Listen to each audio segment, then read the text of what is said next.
Couldn't we cut a dash in this? Yes, I can just see us sailing grandly down Roslyn Hill, pursued by hordes of tradesmen waving unpaid bills. They'd be hard-pressed to catch us in one of these. My dear Lydia, you know the king shall not die is doing splendidly. Despite my family's treacherous lack of confidence in my ability to fill the theatre. Now, don't be so prickly, dear. More to the point is my lack of confidence in your ability to drive a motorcar. It wasn't my fault. No, of course not, darling. The tree just leapt out in front of you. Oddly reminiscent of the climax of the Scottish play. Was it lemons for breakfast? Mr. and Mrs. Brett, we are honoured. I do hope you don't mind my saying how much I enjoyed both your current performances. You, like the theatre? Avid. I see you're admiring our new C-Type Deluxe. It is a very handsome motor. Indeed. The Top Hat Saloon is used by royalties. I wonder, though, if I might ask you to desist from smoking. We find it deposits an unpleasant amber film on the windscreen.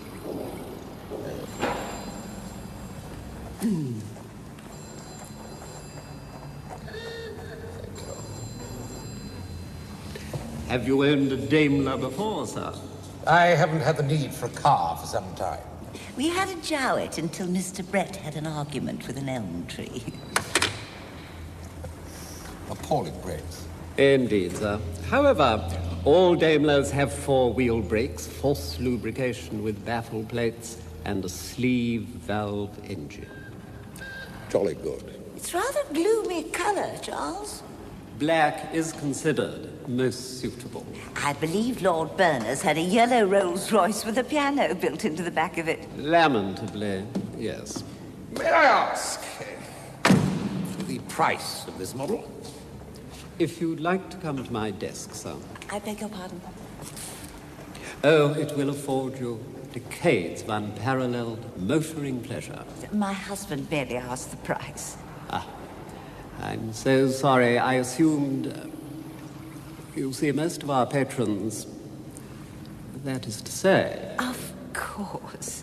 If you have to ask the price, you can't afford it. That's damned impertinent. With respect, sir, I did not... Well, how much is the Brett thing?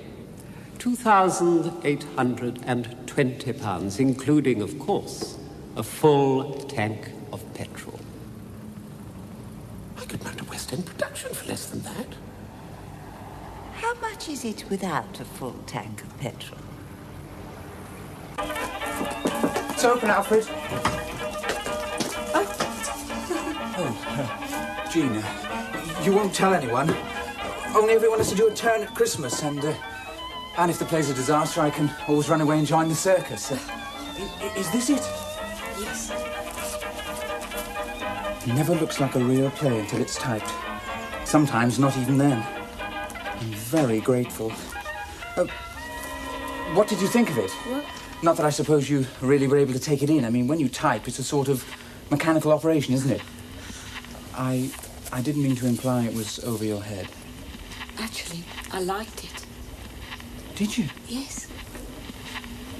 Please, sit down, tell me. Please, sit down. I thought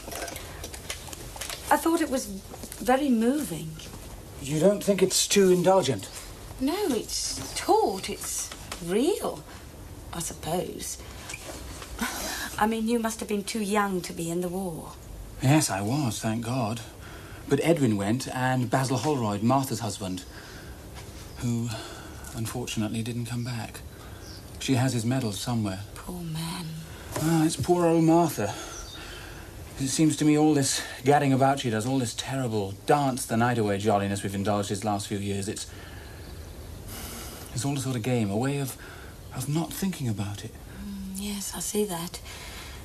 Well, that's why your hero is so interesting. Now, he must know he's deceiving everyone, especially himself. Well, that's what I found so exciting about it. And you really like it? Yes, I do. I don't much care for the title, though, If the Truth Be Told. It's rather Victorian. Oh? I think you should call it The Liar. Of course, it's just a suggestion. It occurred to me as I was typing. No, please. The Liar. It's perfect. I hope you weren't too shocked by the ending. Oh, no, I wasn't. I did wonder, though, whether the Lord Chamberlain might take exception. Well, nothing ventured, and a little scandal never hurt the box office. Alfred, excellent. Miss Lacey is criticising my new plate. Do you think you could bring an extra cup and saucer? No, it's quite all right. Nonsense. And a plate, Alfred. She can help me with the cake. Certainly, Master Thomas.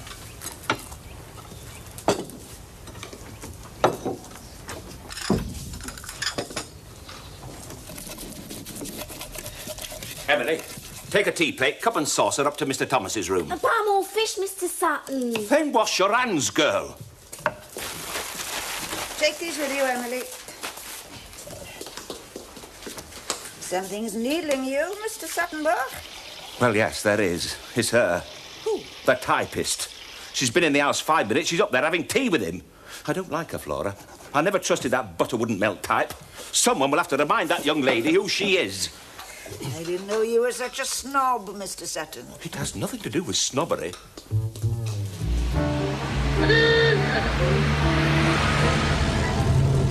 Perhaps we should obtain permission to turn Wind in the Willows into a play.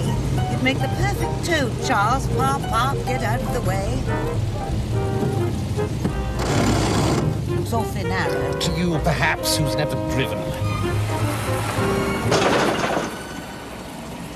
Thank heavens you bought an Austin, Charles. Daimlers are even wider. Yes, I purchased it earlier this afternoon. Well, would you be so kind as to send one of your lads around with a small tin of the correct shade of paint? It's none of your damn business what I want it for. Thank you.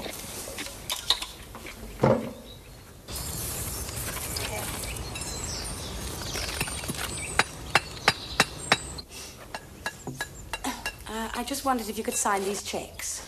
Not now, Miss Lacey. Still, I suppose that wasn't such a bad house for a matinee. Not as good as ours, though. I expect you could do with a gin and it, Miss Lydia. The stupid, incompetent buffoon! What happened? Vincent was drunk. He botched the duel. What's happened to you? Wicked Sir Hugo must have been on the bottle. Oh, he seemed fine when I bumped into him in the gents just before Overture and Beginners. If my reactions had been an instant slower, I'd be playing a Ratio Nelson next. Ouch!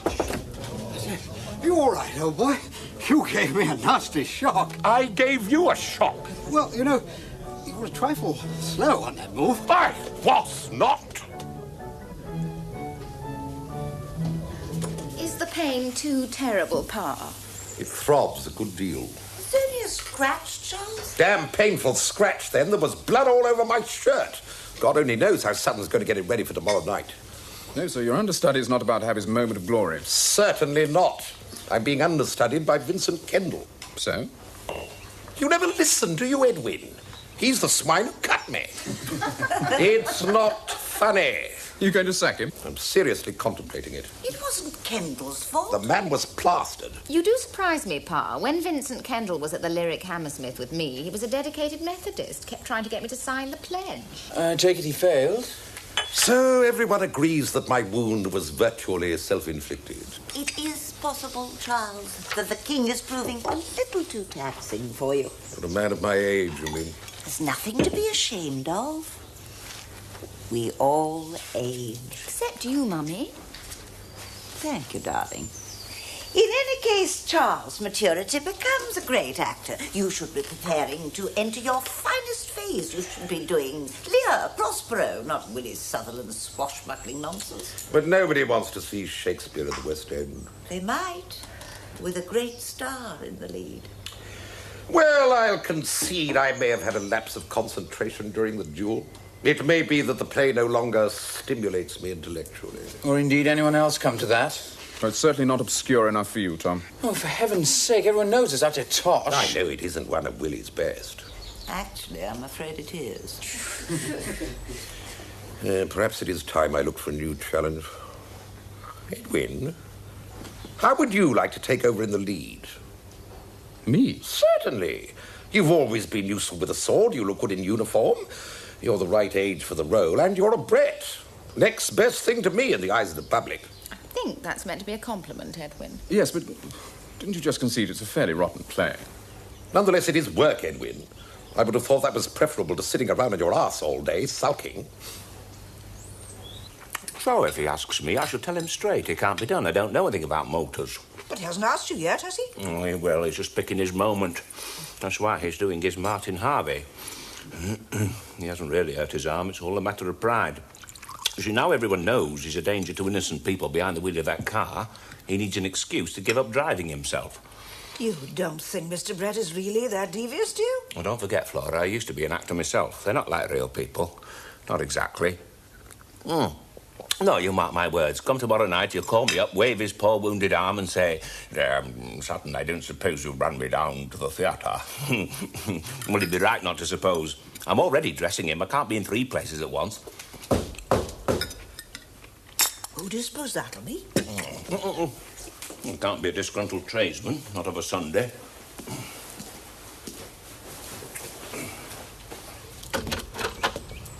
Yes? Is this the Brett house? It is. Who are you? Well, I'd like to see Mr. Charles Brett, please. Is he expecting you? Well, yes and no. You see, when last we met, he said I'd always be welcome in his house. If you just give me a name. Patrick Mihal Liam Hegarty. Oh, Irish. Way there. Well, I have to say, she seems a rather standoffish little mouse. What do you think, Edwin? I suppose if I could bring something new to the king, perhaps a more soul-searching undercurrent. Edwin, you appalling egomaniac. We were talking about Jean. Oh. Oh, well, she seems all right. I think Thomas has rather a soft spot for her. Yes, I suppose she is your type, Tom. Serious and rather dull, like your plays. Excuse me, there appears What do you think of Miss Lacey, Sutton? Well, it's early days, Miss Lydia. I came to tell you there's a visitor for Mr. Brett at the back door. For me? At the back? No, he claims to be an old friend, sir, one you haven't seen for a couple of years. I really can't imagine who that... Does he have a name? Oh, several, sir. Patrick, Mihal, Liam. Hegarty! Good God! Well, I never. Oh, yes, you did, Charles. Or he wouldn't bloody well be here now. It was just brewing, Mr. Hegarty. Ah, sure, that's most exceptionally kind of you, Mrs. Evans. Oh, by the way, my first name's Patrick. Have you had any supper, Mr. Hegarty? Oh, it's quite all right. I don't want to put anybody out. There's some cold meat in the larder. Is there now? Cold meat happens to be a particular favourite of mine. As long as I'm not putting anybody to any trouble, that is. And you greet the man like an old friend. As far as I'm concerned, he is. The man did me a damn good turn. Yes, he took you whoring and boozing all over Dublin. I told you then he did no such thing. Of course not. Forgive me being so suspicious. Just because the man dragged you back to our hotel at 4 o'clock in the morning, both of you drunk and disorderly and dishevelled. I never denied I'd had a drink. And now the tosspot turns up on our bloody doorstep. What does he want? He's had to leave Ireland. He wants help. Oh, money, I suppose. He's not a beggar, Lydia. He wants a job. You didn't tell me he was in the profession. So I've offered him the post of chauffeur. But everybody's been telling me what an awful driver I am, so... Have you gone raving mad, Charles? How dare you? He claims a fair knowledge of the internal combustion engine, my dear. Don't you, my dear me. I know the essence of the marriage service has always been a mystery to you, Charles, particularly the part about forsaking all others. But if you imagine that I will tolerate you installing this crony in our house so you can go whoring and boozing together in our new car. I don't care whether you will tolerate it or not, my dear. I told you nothing dishonourable happened the night I met Hegarty. But as you refused to listen to my explanation then, I choose not to offer it again now. Suffice to say, this is my house, it is my car, and Hegarty will be my chauffeur. In that case, Charles, all I have to say is, this is my bedroom, and you are no longer welcome in it. I tell you, as a true patriot, that the king shall not die. Have it be, thou scurvy knave! My bodkin for a palfrey, if thou art not the vilest varlet in all of Christendom. It's a bloody wet, Thomas. You mustn't do it, Edwin. It's a damn fine part. Yes, if you like heaps of swash and oodles of buckling. I mean, I don't know how Willie Sutherland gets away with it. Only on the strength of Daddy's reputation, and you're bound to be compared to Daddy to your detriment, even if you do have better legs. You should be making your own name, or you'll just become known as a pale imitation of Charles Brett. Well, thank you both for that vote of confidence. Don't be bitter. As it happens, I think you're a much underrated actor. I certainly am in this family. Look, Edwin, I've had a very encouraging note from Giles Peabody about the Lyre. I mean, I think he's going to do it. You'd make a splendid Crawford. Is that the lead? Naturally. I don't know, Tom. I mean, it's not for you to offer the role, is it? I don't suppose I'm Peabody's sort of actor. I'll use my influence for you, Edwin. What influence? Peabody finds me wildly amusing and sensually irresistible. At least he will, once we meet. You would do that for me, Martha. We are twins. And there's a nice juicy part in it for her. Juicy? Scandalous. Oh, yes, of course. Yes, it's very decent of you, Tom, but, I don't know. All seems too avant-garde for me. See, one knows where one is with The King Shall Not Die. Yes, firmly entrenched in the 19th century. And, of course, we mustn't forget your emoluments. £2, isn't it? Mm-hmm. And I hope Thomas has paid you for typing his wretched play. He did offer me 10 shillings, but I couldn't take it. Good heavens, girl, you're too good to be true. I suppose I shall have to give you an increase then. There really is no need. No, I took you on a month's trial, and behold, you have triumphed over confusion. A small increment is only fair. Shall we say another 10 shillings? You're very kind. Thank you, I try to be. Now, I think I'll just run along and see how Edwin's getting on with the moves. We still haven't made up Hegarty's pay packet. Oh, good heavens, you're right. Have you decided how much he's going to get? I've been meaning to speak to him about it. Then he is staying. Of course he is. Damn fine worker. Only Mrs. Brett did To say. hell with that. I am the man who pays the wages. I shall give him £4. After all, he is a mechanic as well. He ought to be paid for 2 jobs. If you think so, that is £1 more than Sutton receives. Oh, is it? Then I shall give him £2.10. And tell him he can take himself along to my tailor and order a decent uniform. Any other business? There are still some outstanding accounts to pay, sir. Your tailor is one of them. Oh, thank you, Sutton. Shall I take the wages down? No, Miss Lacey can do that later. Very good, sir. West 1. It's either a very small part or a very large bill. Shall I open it? Why not?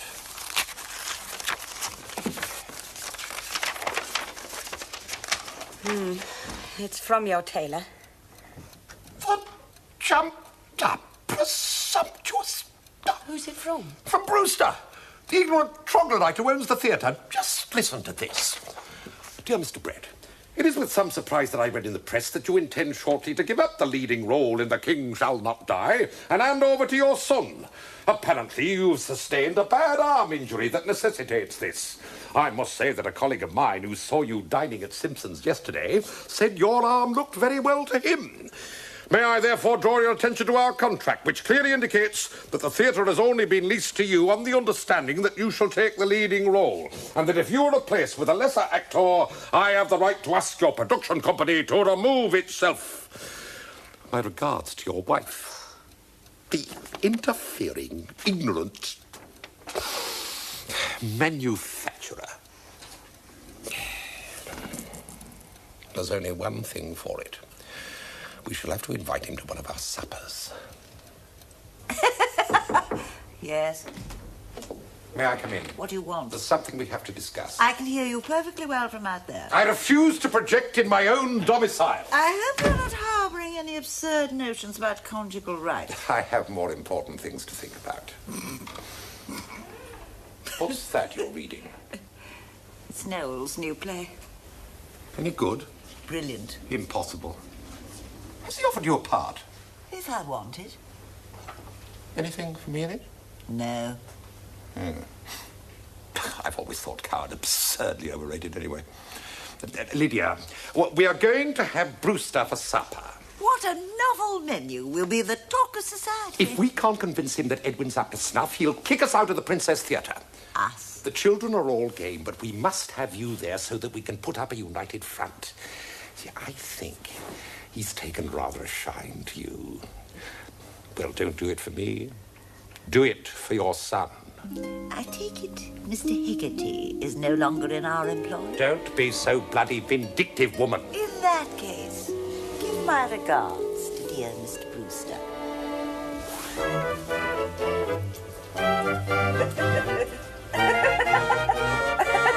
Well, then.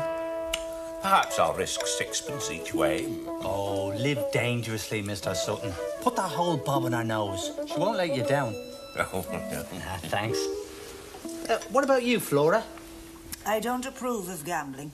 What? But you work for a theatre family. Their whole life's a gamble. Well, Flora doesn't approve of the theatre either.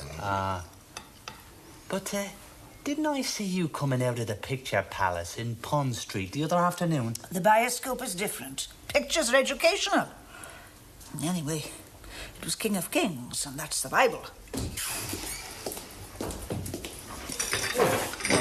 No. Get on with your lunch, and I'll come back later. No, it's quite all right, Mr. Brett. We were just finishing. Sit down, Mr. Brett. The tea was just brewing. Emily, get about your business.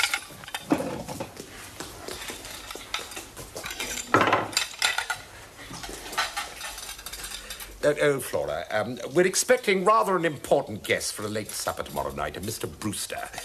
He's a Yorkshireman, but he does own the theatre, and I wanted to discuss the menu. Adam hasn't said anything? Regrettably, Mrs. Brett won't be able to be with us. She's developed an unfortunate antipathy to my guest. I see. Well, how many people? 5, 6. I could do you my salmon in champagne sauce. Unless, of course, you'd rather I cook something more Yorkshire. I don't know. What do Yorkshiremen eat? Pig's trotters, tripe and onions. Oh, don't tempt me, Sutton. No, we'll settle for your salmon, Flora. Thank you very much. Excuse me, Mr. Brett. Yes, Patrick. Not to beat around the bush, sir. It isn't your supper guest Mrs. Brett's taking a sudden antipathy to now, is it? It's myself, isn't it? I thought so. Look, if you can give me a couple of weeks to look around for another position... All of that, Haggerty. You're my chauffeur and my friend, and you're staying here. I will be master in my own house.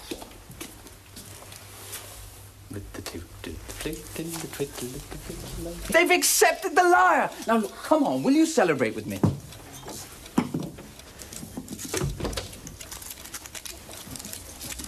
Does this mean all the family are out? Oh, Jean, don't be so self-deprecating. I mean, you're the one who's shown the most affinity for my ideas.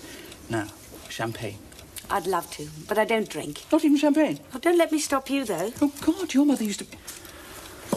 Oh, Thomas Brett, you are an insensitive, idiotic... Don't be silly. Silly, stupid, Just because I don't drink doesn't mean to say I'm not thrilled for you. Go on, open it. Do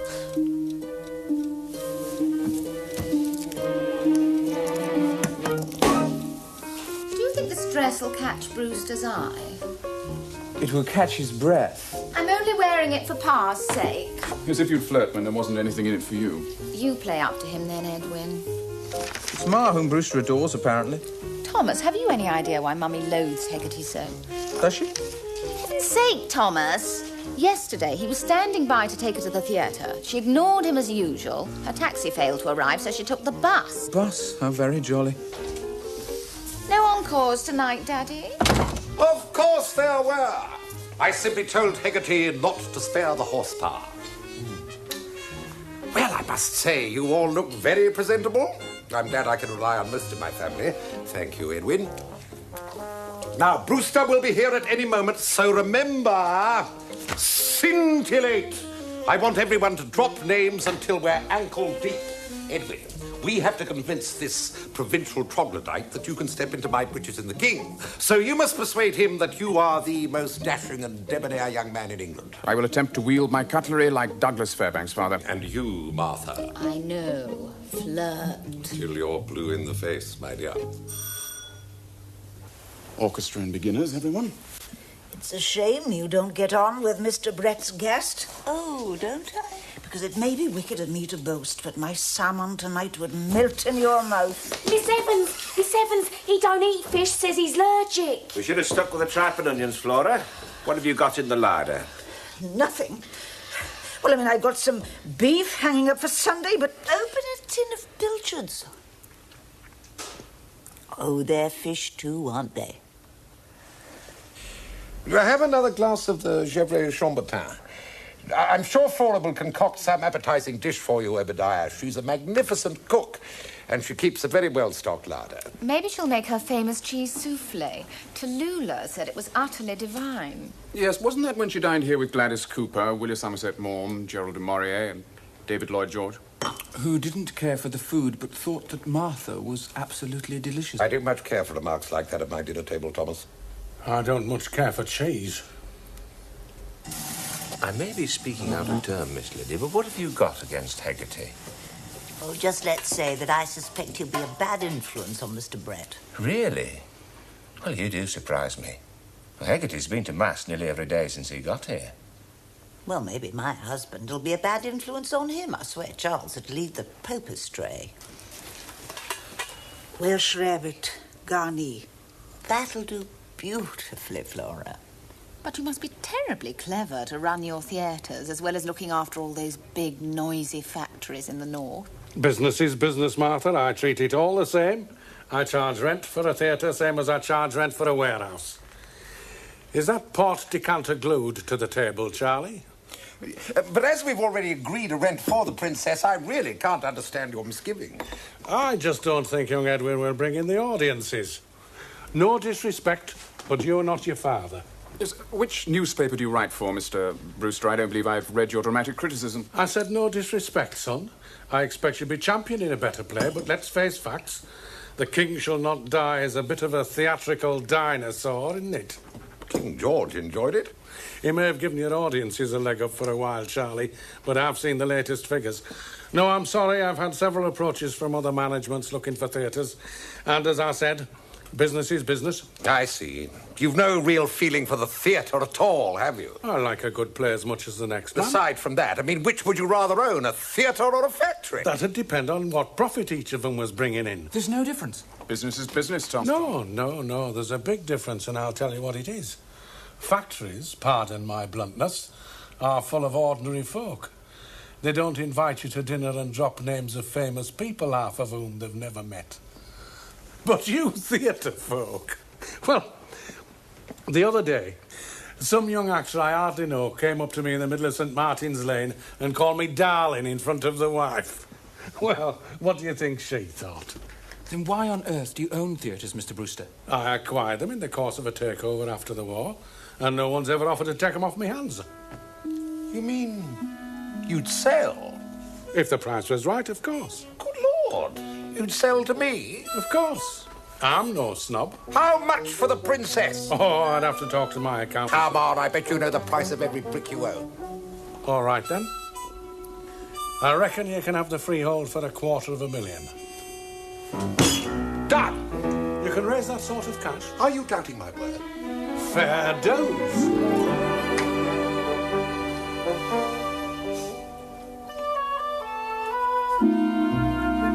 But what about my investments? 35,000 shares of Rhodesian zinc. I paid 15 shillings each for those in 1923. They must be worth what? 1 3 halfpence each. Apparently they've dug 500 feet down. They still haven't found enough zinc to line the mine shaft. Then why did you tell me to buy the damn things? I didn't. If you recall, that was your previous broker shortly before he emigrated to Rhodesia, where his brother-in-law has a zinc mine. All right. Well, what can I sell? There is this house. Oh, be serious, man. What about those gilt-edged bonds you nagged me into buying? They're doing very well. Excellent, sell them. They're 5-year bills, Charles. So? They don't pay out until 1930. Well, can't you borrow against them? I'm afraid you can't. But that's no bloody good to me. How often do you think theatres come up for sale in the West End? Look, it is a magnificent opportunity. I can't believe there aren't half a dozen people who would jump at the chance of investing, particularly with my name involved. And take Harry Carstairs. He's got more money than sense. But I don't mean that quite the way it sounds. Oh, I thought you wanted total control of the theatre. Of course I do. Then it's sleeping partners you're looking for. Exactly. Only don't say that in front of Lydia. The problem is, Charles, you're still going to have to make a substantial investment yourself. How much? 50,000? Cash? I'm afraid so. Oh. $250,000? So that's why he sent for John. Yes, it did sound like a frightful amount of money. Well, it is for the princess. I mean, the Prince of Wales changed hands for 200,000, and it's far larger than the princess.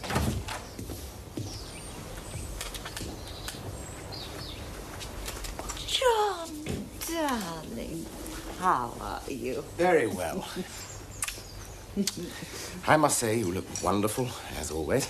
It seems ages since we saw you and Nell. You must bring the children over for luncheon on Sunday. So, Charles is thinking of buying himself a little theatre. It doesn't look like it. I'm so sorry, John. I didn't quite catch that. It's a new parlour game Mother and Father have invented, John, each pretending the other doesn't exist. It's a game entirely of your mother's devising, I assure you, Edwin. I think Charles was a little impetuous last night. I'm sorry, Edwin, but it looks as though the king shall die after all. I just don't seem to have the wherewithal. Thank you, Father. You do realise I was offered Crawford and I turned it down? Crawford? The lead in The Liar. The Liar? Thomas's new play. Oh, that nonsense. It isn't nonsense. It's a damn fine play. It's taut, modern. Now I shall be out of a job. What about me?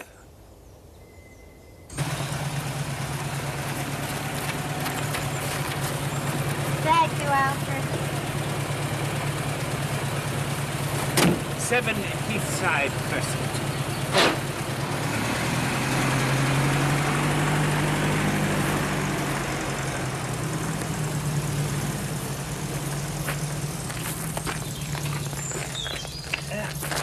Where's Mrs. Brett off to this time?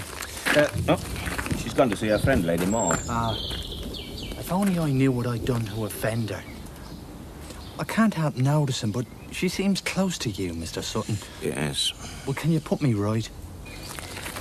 All I can say, Mr. Hegarty, is it's between her and Mr. Brett. And you're just a poor beggar caught in no man's land. Oh. I think I'd better be looking for another place, Mr. Sutton. I know I won't find an employer as generous as Mr. Brett, but I don't like this atmosphere. And I don't like being the one who's creating it. I'd be sorry to see you go, Mr. Hegarty. And it could all blow over. They talk of the look of the Irish.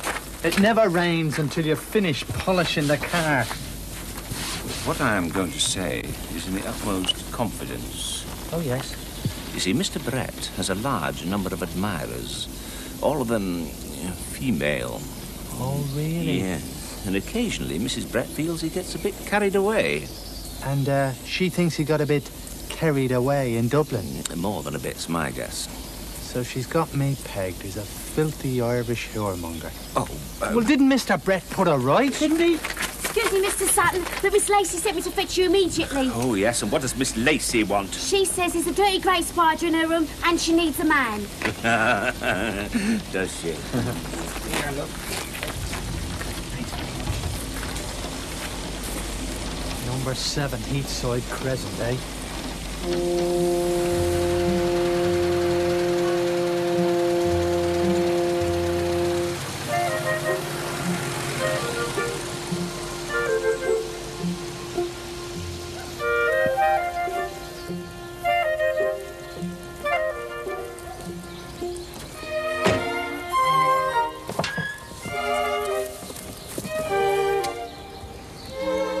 Mrs. Brett.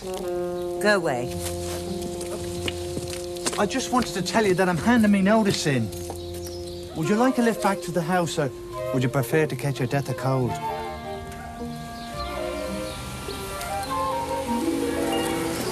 So there was your better half, in the back parlour of Dolly Fawcett's in the toughest part of Dublin. berating a crowd of Republican hooligans for a bunch of cowards for not fighting for king and empire against Kaiser Bill. So, me being a policeman... You?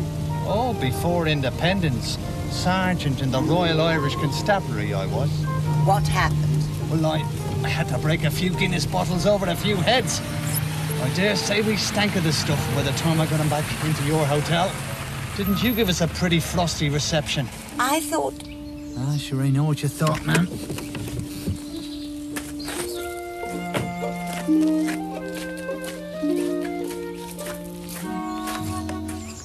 You thought that the pair of us had been on the bottle all night, or worse. Oh, dear. So I made up my mind to set the record straight, before I move on. Oh, but you can't leave now. I feel so awfully guilty. Oh, sure. I wouldn't want you to feel bad on my account. Besides, Charles is such a terrible driver. If you're asking me to stay, ma'am. Oh, would you? Thank you. That's right. Thomas! I'm glad you could make it. Frank here has come up with some very exciting ideas. Oh, good. Giles, this is my sister, Martha. I'm so glad to meet you at last. Thomas has been singing your praises ever since the day he went up to Cambridge. He was obviously a very impressionable young man. It's all taking shape, isn't it? Thanks, Frank. You can tell the chippies to make a start, but don't forget the budget is tight. I suppose it must be quite a gamble putting on an obscure play by an unknown playwright. That's our raison d'etre at the Everyman. Well, at least if it flops horribly, it's a short walk home across the heath. That's not the attitude, Thomas. Between you and me, Giles, I don't really think that Thomas is as lacking in confidence as he pretends. No, I suppose not. Not if he's a Brett. What's the latest on casting? Well, fingers crossed. I think Richardson's going to accept the part of Crawford. And Diana? Well, I've got my shortlist, but the great problem, Thomas, is to find a woman who can combine the sensuality with the intellectualism of the role. Is that the time? I must dash. I'm lecturing at the British Museum at 4:30. Are you really? Actually, I think that was Martha's idea of a joke. Also her way of asking for an audition, Giles. But you're Martha Brett. Yes? Well, I mean, surely you wouldn't be interested in a limited engagement in an avant-garde production in Hampstead. Try me. But with respect, I know what you're going to say. But I'm not just a review artist. And let me tell you, Mr. Peabody, one day The Liar will be hailed as a classic, and I want to be remembered in it. You've studied the play, then? Mr. Peabody, my husband died in the Great War. And though my brother Edwin came back, I know he left something of his spirit in that ghastly place. I'm sorry. It's not your fault. But Thomas's play is the first I've ever read that says something honest about that time. And if I'm not in The Liar, well, then that will be your fault. You really understand The Liar, don't you? Don't be so bloody patronizing, Thomas. Would you be prepared to read for me, Miss Brett? Of course. Only I really do have an engagement in town in half an hour. I know. Why don't you pop over to my flat this evening? I'd be delighted. Wonderful. You won't be disappointed, Giles. Thomas will give you my address. Au revoir.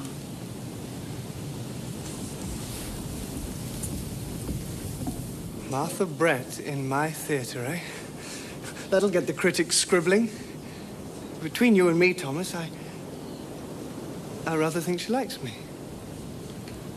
I think she must, because she's normally such a shy girl. Don't you believe in knocking before entering a gentleman's bedroom? I didn't know this was a gentleman's bedroom. Good house tonight? 3/4 full, not bad for a Thursday. And you? Standing room only. Rather like this bedroom. I went to see Maud today, Charles. How thrilling. When I came out, I was weighed down with parcels and my taxi had disappeared. How tragic. Fortunately, Hegarty brought me home. He told me all about your night together in Dublin. And I forgive you. There's nothing to bloody forgive, woman. I told you I got sozzled, insulted some humorless Irish paddies, and Hegarty rescued me. Then why didn't you tell me, you stubborn old fool?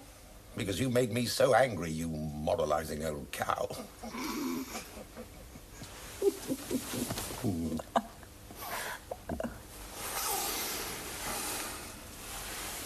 This really is a very dreary little room, Charles.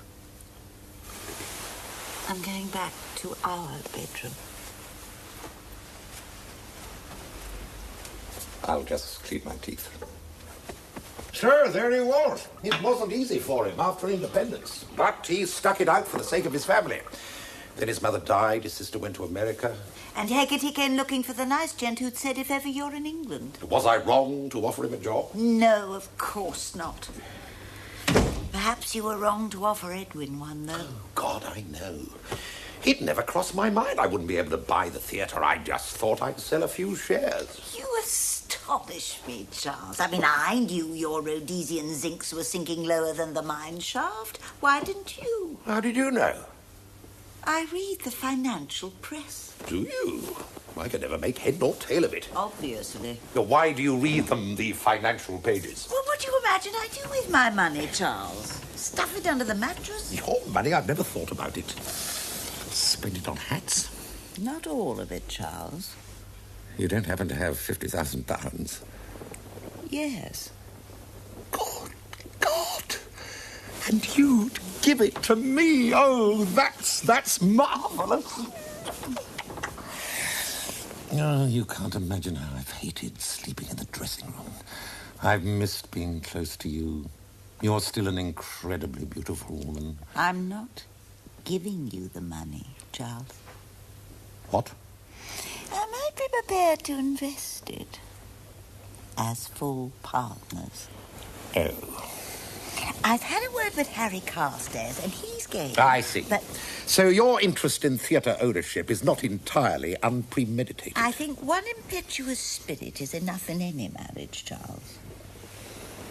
Do we have a deal, darling? I suppose beggars can't be choosers. I'll speak to Brewster in the morning. You do no such thing. I'll deal with Brewster in person. Well, what was that you were saying before? About my being an incredibly beautiful woman? I meant for your age. And the board of directors shall consist of Charles Brett, Lydia Brett, Sir Harry Carstairs, Ian St. John Julius Lovelock, the Earl of Westbourne, and Mr. Obadiah Brewster. Where do I sign? Your good lady's done you proud here, Charlie. A wily businesswoman. Oh, nonsense, Obadiah. You're still getting 10,000 more than the princess is worth, and you keep 10% of the stock. If anybody's wily. Nonetheless, my dear, the princess is now our theatre. Well done, Sutton. Bang on cue. Talk about speed and efficiency. Sutton has been waiting to make his entrance ever since you arrived, Obadiah. But what do I do, Mr. Sutton? You don't do anything, girl. You're in the audience. On a special occasion like this, we're all sitting together. But what if I don't understand something? And she won't. Don't try to understand it, Emily. Just let it all wash over you. The atmosphere, the excitement as the lights go down. It's the greatest experience you can imagine. Yeah, but what if I don't understand something? Well, now, any chance of a boy to supper? Oh, there's lovely. You look like Rudolph Valentino in that uniform. If Laura had her way, everyone would be in the flicks. Not everyone, Mr. Sutton. It was love, truly. The pure love that a man feels for his fellow man. You aren't capable of loving a woman. I thought I loved you. But if he loves her, why don't he? You lied to yourself. But it was Mom's. Always the war. That was 10 years ago. What of our future? I doubt we have a future.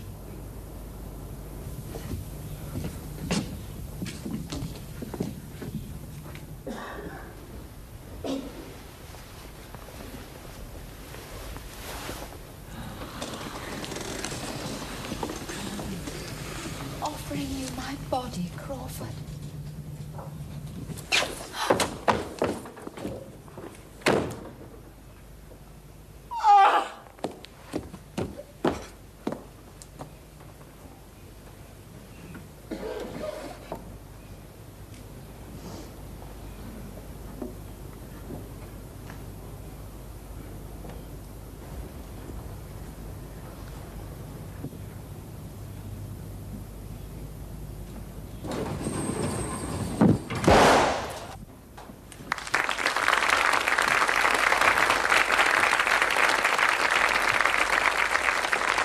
your sister would be appearing half naked. You should have read the play. Anyway, she wore even less as Venus arising from the waves. That was review. This is the theatre.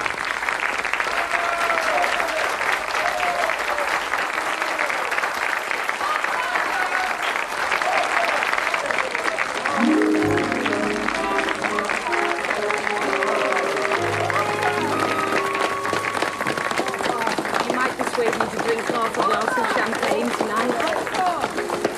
She'll soon have her shoes under his bed. Bravo!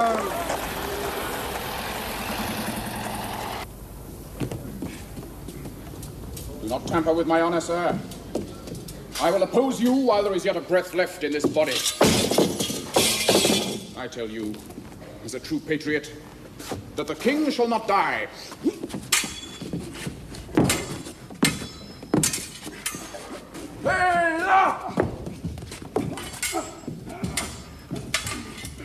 He moves well. Indeed. Rather reminds me of myself 10 years ago. 10? Well, 20 perhaps.